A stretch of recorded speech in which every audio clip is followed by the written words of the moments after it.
नमस्कार, आप सभी का स्वागत है अन्नदाता कार्यक्रम में। आपके साथ मैं हूं सोनाली सिंह। हमारे देश के किसान जन का पोषक है, वह श्रम का देवता है, अन्नदाता है। उसमें ही भारत की आत्मा निवास करती है। ऐसे ही किसानों की प्रगति के लिए हम खेती बाड़ी से जुड़ी हुई बहुत सी नई लाभकारी जानकारियां हर रोज सुबह लेकर आते हैं। तो चलिए कार्यक्रम शुरू करने से पहले देखते हैं क्या है आज के अन्नदाता में। प्लानिंग करके करे रबी फसलों की खेती और ले अधिक पैदावार। अच्छी क्वालिटी की पैदावार के लिए धान फसल की कटाई, मड़ाई और भंडारण।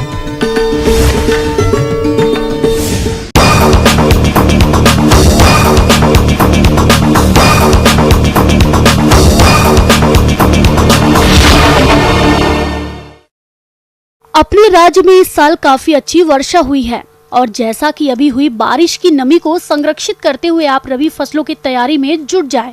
तो आप किस प्रकार से करें रबी फसलों की प्लानिंग ताकि सही फसलों का चयन करके समय पर बुआई की जा सके और अच्छी उपज ली जा सके।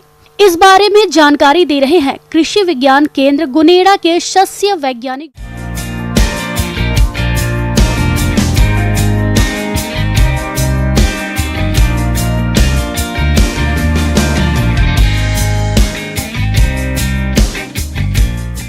अपने को रबी की फसल की तैयारी के लिए अब जितने भी हमारे खेत हैं जो भदवाड़ है, जिनमें फसल नहीं बो रखी है, उनकी अच्छी तरीके से जुताई बुआई कर लें।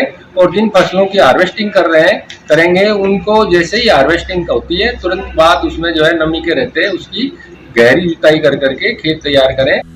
प्रदेश के बहुत से किसान भाई रबी फसलों जैसे खाद्यान्न, दलहन, तिलहनी इत्यादि की बुआई की तैयारी कर रहे होंगे। यदि किसान भाई योजना बनाकर कुछ तकनीकी पहलुओं को ध्यान में रखकर करें तो कम लागत में खेती करके पैदावार बढ़ा सकते हैं। और जिन भी फसलों को हमें आगे बुआई करनी है, जैसे सरसों है, गेहूं है, जौ है, उनके लिए हमें स्टाल सीडबेड प्रिपरेशन का कॉन्सेप्ट अपनाते हुए प्री सोइंग इरिगेशन पलेवा करने के बाद कम से कम 6 से 7 दिन तक खेत को पड़े रहने देना है। उस समय उस सीजन के जितने भी खरपतवार हैं वो सब के सब उग जाएंगे और उसके बाद जैसे ही हम जुताई करेंगे नमी की मात्रा कम हो जाएगी तो जो नए खरपतवार हो गए वो सारे के सारे नष्ट हो जाएंगे। किसान भाई ध्यान रखें, पलेवा करने के बाद नमी की मात्रा ज्यादा रहे, टिल्थ प्रॉपर नहीं आए, तब तक पहली जुताई नहीं करें। किसान भाई एक चीज का और ध्यान रखें, खेत की जुताई दूसरे ऑपरेशन के लिए रात के समय ट्रैक्टर खेत में ना चलाएं, इससे आसपास के कीड़े आपके खेत में इकट्ठे हो जाएंगे। और अगर आप सुबह शाम चलाएंगे तो जितने भी जो कीड़े आपके खेत के अंदर कीड़े, अंडे, उसके रोड, मादा जो भी हैं वो सब बाहर निकलेंगे और पक्षी पीछे पीछे उनको उठाते रहेंगे। तो इस तरीके से आप अगर आपके खेत की तैयारी करेंगे तो आपके खेत में कीड़ों की मात्रा कम होगी। और ऊपर नमी की मात्रा कम होने से जब तक अगला पानी या बरसात नहीं होगी तब तक नया खरपतवार नहीं उगेगा। जहाँ बीज डालेंगे वहाँ मॉइस्चर है, वहाँ नमी है, वहाँ से बीज उगकर आ जाएगा।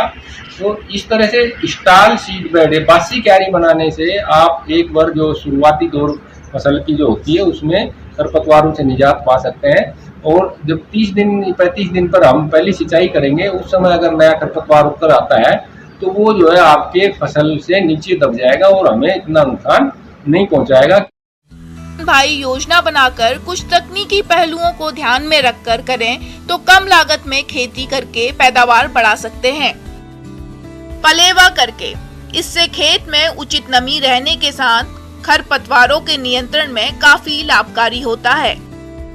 खेत की जुताई, रबी फसल को बोने से पूर्व खेत की अच्छी तरह से जुताई करें। जुताई के लिए रोटावेटर, कल्टीवेटर का प्रयोग करें।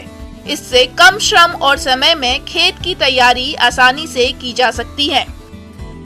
प्रामाणिक और उन्नत बीज ही बोएं।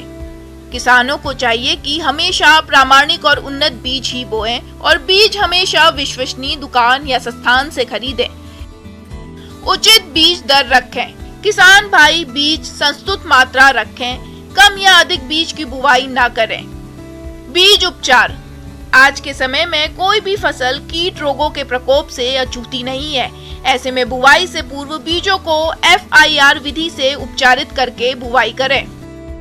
मिट्टी जांच रिपोर्ट के अनुसार खेत में संतुलित मात्रा में खाद उर्वरकों का प्रयोग करें। जैविक खाद और उर्वरकों के प्रयोग से लागत कम लगती है, पर्यावरण स्वच्छ रहता है। समय पर बुआई करें। समय पर बुआई करने से कम बीज लगता है और बीजों का जमाव अच्छा होता है। कीट रोग कम लगते हैं, पैदावार अच्छी मिलती है। फसल चक्र अपनाएं। खेत में फसलों की अदला बदली करके बोने से भूमि की उर्वरा शक्ति बनी रहती है और कीट रोगों का प्रकोप बहुत कम हो जाता है। सिंचाई। फसलों की क्रांतिक अवस्थाओं पर सिंचाई करें। सिंचाई ड्रिप या स्प्रिंकल से करने पर बहुत ही कम पानी में अधिक क्षेत्र पर आसानी से सिंचाई हो जाती है, जिससे फसल उत्पादन में लागत कम लगती है और पैदावार अच्छी मिलती है। किसानों को मुनाफा अधिक होता है।